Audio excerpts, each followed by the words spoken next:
दोस्तों, आइए जानते हैं बिहार की दिन भर की ताज़ा और बड़ी खबरें। वहीं आपने अभी तक वीडियो को लाइक और सब्सक्राइब नहीं किया है तो फटाफट से कर दीजिए। आज की पहली खबर, होली पर बिहार में सरकारी दफ्तर, बैंक और स्कूल इतने दिनों तक रहेंगे बंद। बिहार में होली को लेकर इस बार छुट्टियों की बहार है। सरकारी कार्यालयों, बैंकों और स्कूलों में लगातार 3 दिन 14, 15 और 16 मार्च की छुट्टी रहेगी। ऐसे में अगर आपको कोई जरूरी सरकारी या बैंकिंग काम निपटाना है तो 13 मार्च तक का समय है। इसके बाद सीधे 17 मार्च को कार्यालय और बैंक खुलेंगे। राबड़ी देवी बोली, नीतीश कुमार भांग पीकर विधानसभा आते हैं। बिहार के मुख्यमंत्री नीतीश कुमार पर पूर्व सीएम राबड़ी देवी ने जोरदार हमला बोला है। विधान परिषद में नेता प्रतिपक्ष राबड़ी ने आरोप लगाया है कि सीएम नीतीश भंगड़े व भांग पीकर विधानसभा आते हैं। वह महिलाओं के बीच में बोलते हैं और उनका अपमान करते हैं। हमें और पूरी बिहार की महिलाओं को सदन में बेइज्जत करते हैं। राबड़ी देवी ने कहा है कि सीएम को अभद्र भाषा का प्रयोग करते रहते हैं। दरभंगा की मेयर अंजू मारा ने होली ने दिया ऐसा बयान। यूपी, बिहार, महाराष्ट्र में छिड़ा घमासान। इस बार होली शुक्रवार के दिन पड़ने की वजह से होली और जुम्मे की नमाज को लेकर बहुत बहस छिड़ी हुई है। दोनों ही समुदाय के नेता लगातार बयानबाजी कर रहे हैं। इसी कड़ी में दरभंगा की मेयर अंजू मारा ने बुधवार को ऐसा बयान दे दिया, जिसके बाद से ही यूपी, बिहार से लेकर महाराष्ट्र तक नई बहस छिड़ गई है। दरअसल आरा ने मीडिया से बात करते हुए कहा कि जुमे की नमाज के लिए होली को 2 घंटे तक के लिए रोक दिया जाए। हालांकि बाद में उन्होंने अपने बयान में यू टर्न भी ले लिया, लेकिन अब इस मुद्दे पर कई राजनेताओं के बयान सामने आए हैं। इस मामले पर दरभंगा के सांसद गोपाल जी ठाकुर ने कहा कि दरभंगा मेयर अंजू मारा की होली पर्व को लेकर दिया गया बयान अति निंदनीय है। संवैधानिक पद पर बैठकर इस तरह का बयान देकर वक्तव्य देकर सनातनी होने की भावना का भड़काने का काम नहीं करें। दिल्ली एनसीआर से बिहार, बंगाल तक बारिश का अलर्ट। दो चक्रवात की वजह से देश के अधिकांश हिस्सों में मौसम का मिजाज बदलने वाला है। भारत मौसम विज्ञान विभाग ने जम्मू और कश्मीर, बिहार और पश्चिम बंगाल सहित 18 राज्यों के लिए बारिश का अलर्ट जारी किया है। यह चेतावनी मंगलवार से शुरू होकर शनिवार 15 मार्च तक जारी रहेगी।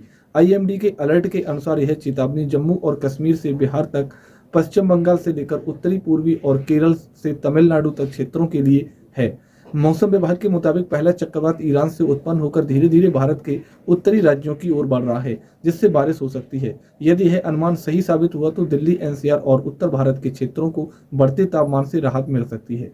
वहीं दूसरा चक्रवात बांग्लादेश से होते हुए भारत की ओर बढ़ रहा है, जिससे अगले 5 दिनों में पूर्वी और उत्तर पूर्वी राज्यों में बारिश की संभावना जताई जा रही है। होली पर 1.5 घंटे तक ब्रेक लगने वाली दरभंगा मेयर अंजू मारा ने बयान पर पटना तक दिया, सियासत सुलग गई। बीजेपी ने इस बयान के खिलाफ मोर्चा खोल दिया है तो जेडीयू ने बीजेपी के स्टैंड का समर्थन किया है। बीजेपी प्रवक्ता कुंतल कृष्ण ने कहा है कि बार बार हिंदू पक्ष ही क्यों जिम्मेदारी ले। यह मुस्लिम भाइयों के लिए बेहतर मौका है कि वे गंगा जमनी तहजीब को अपनी ओर से सच साबित कर दिखाएं। दरभंगा की मेयर अंजू मारा ने कहा था कि जुम्मे की नमाज को लेकर 1.5 से 10 घंटे तक होली पर ब्रेक लगा देना चाहिए। इससे पहले बीजेपी विधायक हरिभूमि घरों से नहीं निकले। अगर रंग लगाना पसंद नहीं है तो इधर दरभंगा जिला प्रशासन ने कहा है कि होली और रमजान साथ मनाने की पूरी तैयारी की गई है, कहीं कोई दिक्कत नहीं है। कुंतल कृष्ण ने कहा है कि होली हिंदुओं का बड़ा पर्व है जो साल में एक ही बार आता है। बार बार एकता और सौहार्द की जिम्मेदार हिंदू ही क्यों लें, मुसलमान भी उतनी ही जिम्मेदारी बनती है। उन्हें चाहिए कि इस अवसर पर खुद फैल करके एकता और सौहार्द की मिसाल कायम करें। भागलपुर में बाईपास 4 लेन पर लगेगा टोल टैक्स। बाईपास के अलावा मुंगेर, मिर्जा चौकी 4 लेन और NH 80 पर भी चलने वाले वाहनों पर अब सितंबर से टोल टैक्स चुकाना होगा। कल्याणपुर और कहलगांव में बन रही टोल प्लाजा का काम तेजी से चल रहा है। टोल प्लाजा 6 से 8 लेन का होगा। शौचालय, एम्बुलेंस, मेडिकल व फुटओवर ब्रिज सहित राहगीरों के लिए सभी तरह की सुविधाएं रहेंगी। मुंगेर से मिर्च चौक तक बनने वाले दोनों राजमार्गों पर राशि भरने के बाद ही वाहन के आगे निकलेंगे। अभी मुंगेर से मिर्जा चौकी के बीच बाईपास एक टोल है। 4 लेन पर 2 टोल प्लाजा बनेंगे। बिहार में मिड डे मील से बाहर हुआ अंडा। बर्ड फ्लू के प्रकोप को देखते हुए सरकारी स्कूलों में मध्याह्न भोजन में अंडा दिए जाने पर रोक लगा दी गई है। मांसाहारी भोजन करने वाले स्कूली बच्चों को शुक्रवार को अंडा नहीं मिलेगा। मध्याह्न भोजन योजना निदेशक सहित ने इस संबंध में सभी जिला शिक्षा पदाधिकारियों और जिला कार्यक्रम पदाधिकारी मध्याह्न भोजन योजना को पत्र लिखा है। बिहार में बर्ड फ्लू तेजी से फैल रहा है। अब तक बिहार के तीनों जिलों पटना, जहानाबाद और भागलपुर में बर्ड फ्लू के मामले में की पुष्टि हो चुकी है। बर्ड फ्लू के बढ़ते मामलों को देखते हुए केंद्रीय पशुपालन और डेयरी मंत्रालय ने बिहार समेत सभी राज्यों को अलर्ट किया है। सरकारी स्कूलों में मिड डे मील में अब बच्चों को शुक्रवार से अंडे की जगह मौसमी फल या सेब केला दिया जाएगा। लकड़ी खरीदनी हो तो अब यह चीज जरूर देखना। केंद्र सरकार का नया ऑर्डर हो गया लागू। अब गुणवत्तापूर्ण लकड़ी की पहचान शीशम, सागवान, सखुआ और आम, कटहल आदि तक सीमित नहीं रह जाएगी। लकड़ी पर ISI का असली वाला चिन्ह अंकित करना होगा। इस उद्योग से जुड़ी कंपनियों को ब्यूरो ऑफ इंडियन स्टैंडर्ड के प्रमाणन की जरूरत होगी। इसके लिए केंद्र सरकार की ओर से बड़े स्तर की कंपनियों को दी गई है मोहलत। गत 28 फरवरी को खत्म हो गई है। बिहार चुनाव से पहले प्रशांत किशोर ने 5 बड़े वादे कर दिए हैं। बिहार विधानसभा चुनाव से पहले प्रशांत किशोर ने बड़े चुनावी वादे किए हैं। पीके ने जन स्वराज पार्टी की तरफ से 5 मुख्य योजनाओं का ऐलान किया है। यह वादे बिहार को देश के टॉप 10 राज्यों में शामिल करने के लिए हैं। इनमें युवाओं के लिए रोजगार, पेंशन में बढ़ोतरी, किसानों के लिए मदद, महिलाओं को कम ब्याज पर कर्ज और बिहार का विकास शामिल है। प्रशांत किशोर ने बिहार के लोगों से वादा किया है कि अगर उनकी पार्टी सत्ता में आती है तो बिहार के देश को 10 अग्रणी राज्यों में लाने के लिए 5 महत्वपूर्ण योजनाएं लागू की जाएंगी। रोजगार के बारे में पीके ने कहा कि उनकी सरकार उद्योग और व्यापार को बढ़ावा देकर स्थानीय स्तर पर नौकरियां पैदा करेगी। वर्तमान में बिहार सरकार 60 साल से ज्यादा उम्र के लोगों को पेंशन देती है।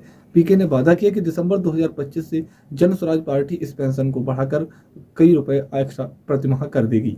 किसानों के लिए पीके ने मनरेगा को खेती से जोड़ने की बात कही। इससे किसानों को खेती के लिए मुफ्त में मजदूर मिलेंगे और खेती को बढ़ावा मिलेगा। मुजफ्फरपुर में खुलेगा कांस्टेबल प्रशिक्षण केंद्र। गायघाट प्रखंड मुख्यालय से करीब 200 मीटर की दूरी पर BMP बटालियन कांस्टेबल प्रशिक्षण केंद्र खुलेगा। इसके लिए जमीन चयन करने की कार्रवाई शुरू हो गई है। जिला अधिकारी सुब्रत कुमार सेन ने गायघाट के अंचलाधिकारी को इसके लिए उपयुक्त भूमि चिन्हित कर जांच रिपोर्ट भेजने का निर्देश दिया था। CEO ने अपनी रिपोर्ट में प्रखंड कार्यालय से महज 200 मीटर की दूरी पर स्थित 20 एकड़ से अधिक एक खाली भूखंड को प्रशिक्षण केंद्र के लिए उपयुक्त बताया है। यह भूमि राज्य सरकार के नाम पर दर्ज है और वर्तमान में इस पर कोई स्थायी निर्माण नहीं है।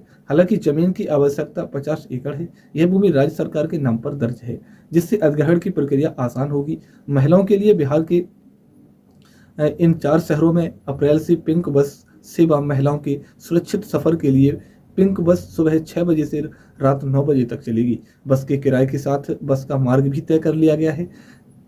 वहीं राजधानी पटना और उसके आसपास की जगहों को पिंक बस से जोड़ा जाएगा। पटना सिटी से दानापुर तक का एक मार्ग होगा। बाईपास से कंकड़बाग, राजेंद्र नगर, अनीसाबाद वारी का दूसरा मार्ग होगा। तीसरा वॉरिंग रोड से पाटलिपुत्र इलाका, कुर्जी, दीघा आदि से जोड़ेगा। पहले चरण में 20 बस खरीदी गई हैं। 10 बस पटना और शेष 10 भागलपुर, मुजफ्फरपुर और पूर्णिया में चलेंगी। बस में कुल 22 सीटें होंगी। बिहार को जल्द मिलेगा 6 लेन वाला पुल। गंगा नदी पर बन रहा ऑटो सिमरिया 6 लेन गंगा पुल सह सड़क का काम अंतिम चरण में है। जल्द ही इस पर आम लोग सफर कर सकेंगे। इस पुल पर अधिकतम 100 किलोमीटर प्रति घंटे की रफ्तार से गाड़ी चलाई जा सकेगी। पथ निर्माण मंत्री नितिन नवीन ने कहा है कि राष्ट्रीय राजमार्ग 31 के खंड पर बन रहा ऑटो सिमरिया 6 लेन गंगा पुल परियोजना की कुल लंबाई 8.15 किलोमीटर है।